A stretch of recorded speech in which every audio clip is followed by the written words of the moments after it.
وَلَمَّا جَاءَتْ رُسُلُنَا لُوطًا، اور جب ہمارے فرشتے لوط علیہ السلام کے پاس آئے، سِیءَ بِہِم، تو حضرت لوط علیہ السلام بڑے غمگین ہو گئے، وَضَاقَ بِہِم ذَرْعًا، اور ان کی وجہ سے بڑے پریشان ہو گئے، وَقَالَ هَذَا يَوْمٌ عَصِیبٌ، اور انہوں نے کہا کہ آج تو میرے لیے بڑی مصیبت کا دن ہے۔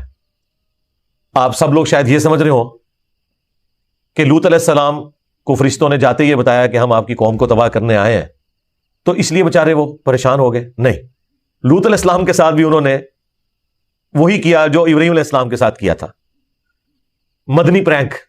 ان کو بھی نہیں بتایا، وہ انسانی شکل میں گئے۔ تو پھر لوط علیہ السلام پریشان کیوں ہوئے؟ وہ قرآن میں دوسری جگہ آتا ہے کہ وہ خوبصورت لڑکوں کی شکل میں گئے تھے، اور لوط علیہ السلام سے انہوں نے کہا کہ ہم آپ کے مہمان بن کے یہاں رکنا چاہتے ہیں، ٹائم زیادہ ہو گیا تو ہم واپس اپنے علاقے میں جائیں گے تو پہنچ نہیں سکتے۔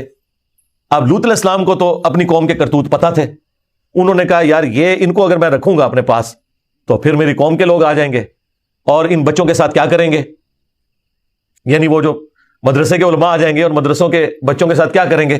تو اس کی وجہ سے وہ بڑے پریشان ہوئے، بڑے دکھی ہوئے۔ انہوں نے کہا آج تو یہ بڑا مصیبت کا دن میرے اوپر آ گیا ہے، میرے پاس نہ تو کوئی ایسی فورس ہے کہ میں ان کی حفاظت کر سکوں، میں اکیلا بندہ ہوں، نہ میں عبد القادر جیلانی کی طرح نگاہ مار کے اپنی قوم کو ہلاک کر سکتا ہوں، میں کروں گا کیا؟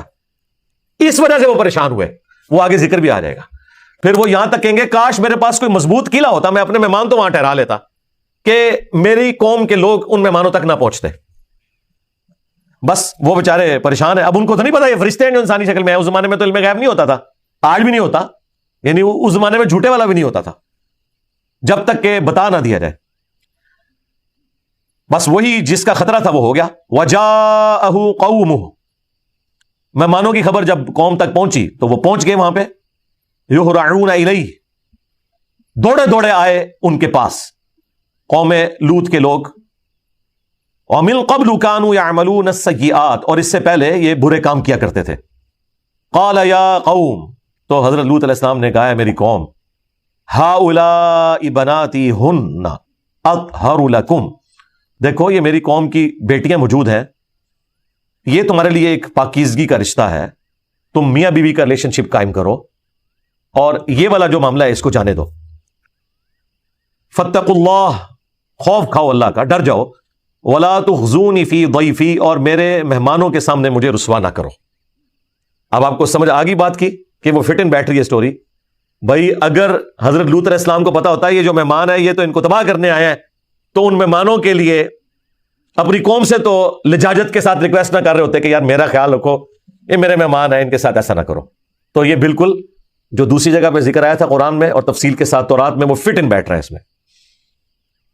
الیس منکم رجل رشید، کیا تم میں کوئی بھی شریف انسان نہیں موجود جو میری بات کے اوپر دھیان دے؟ کوئی سمجھدار انسان نہیں ہے۔ قالوا، انہوں نے کہا لقد علمت ما لنا فی بناتک، تو انہوں نے کہا کہ لوط تمہیں خوب معلوم ہے کہ ہمیں تمہاری قوم کی بچیوں سے کوئی لینا دینا نہیں، من حق، کوئی اس میں ہم اس حوالے سے کوئی معاملہ نہیں چاہتے، ہمارا تو معاملہ کچھ اور ہے۔ وَإِنَّكَ لَتَعْلَمُ مَا نُرِيدُ، اور تم خوب جانتے ہو جو ہم چاہتے ہیں۔ قَالَ لَوْ أَنَّ لِي بِكُمْ قُوَّةٌ، تو پھر اس وقت افسوس سے لوط علیہ السلام نے کہا کاش میرے پاس کوئی ایسی طاقت، کوئی فورس ہوتی، او آوی الی رکن شدید، یا میں کسی مضبوط قلعے میں پناہ لیتا اور اپنے مہمانوں کو ان کے فتنے سے بچا لیتا۔ اب جب فرشتوں نے دیکھا کہ لوط علیہ السلام دلگیر ہو گئے اس وجہ سے، تو پھر انہوں نے ڈسکلوز کر دی اپنی آئیڈینٹی۔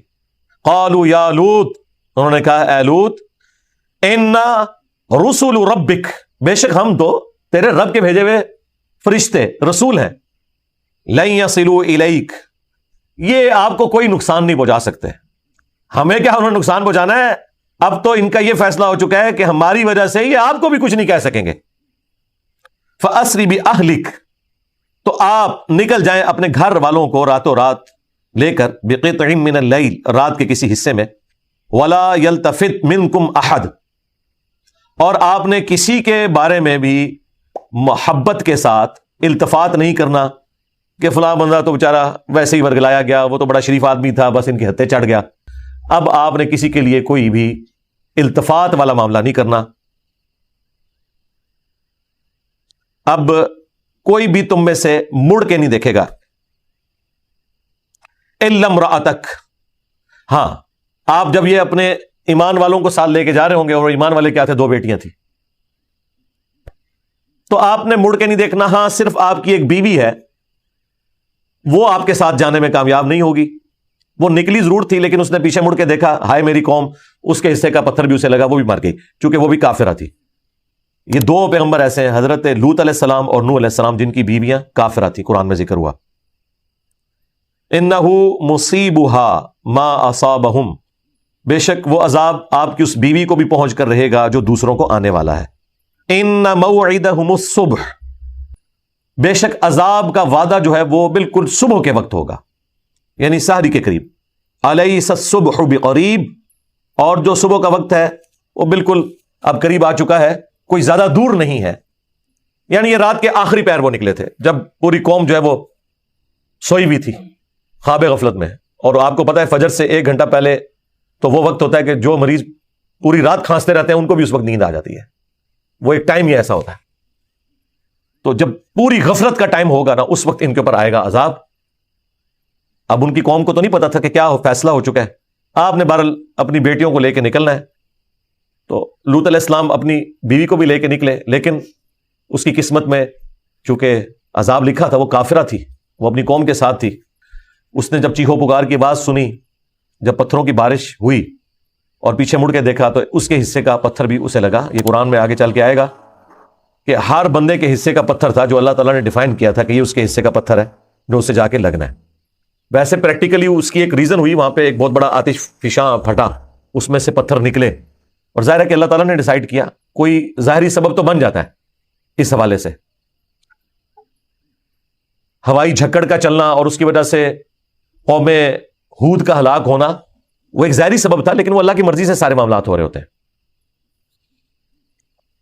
فلما جاء امرنا، تو بس جب ہمارا حکم میں عذاب آ پہنچا، جعلنا عالیہا سافلہا، تو ہم نے جو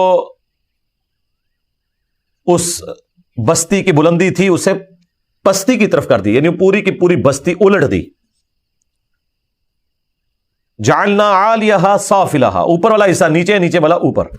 وامطرنا علیہا حجارۃ من سجیل منضود، اور ہم نے آسمان سے ان پر برسائے پتھر، اوپر سے پتھر برسائے آگ میں پکے ہوئے، پے در پے، وہی آتش فشاں کے جو شعلے تھے وہ ان کے اوپر ہر بندے کے حصے کا جو پتھر ہے اسے لگا۔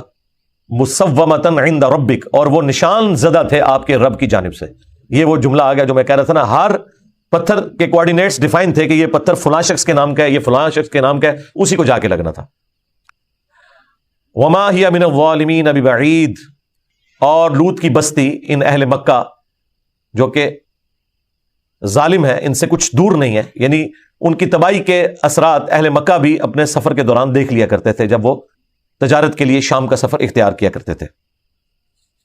باقی یہ جو قوم لوط کے حوالے سے میری مختلف ویڈیوز ریکارڈ ہے تفصیل کے ساتھ۔ سورۃ الاعراف میں جب آیات آئی تھی تو میں نے اس وقت تفصیلی گفتگو کی تھی، آلموسٹ کوئی 40-50 منٹ کی، وہ آپ یوٹیوب پہ جا کے لکھیں قوم لوط والا عمل، اور اس حوالے سے جو احادیث آئی ہیں وہ میں نے ساری کی ساری اس میں ڈسکس کی ہیں، آج میں اس تفصیل میں نہیں جا رہا۔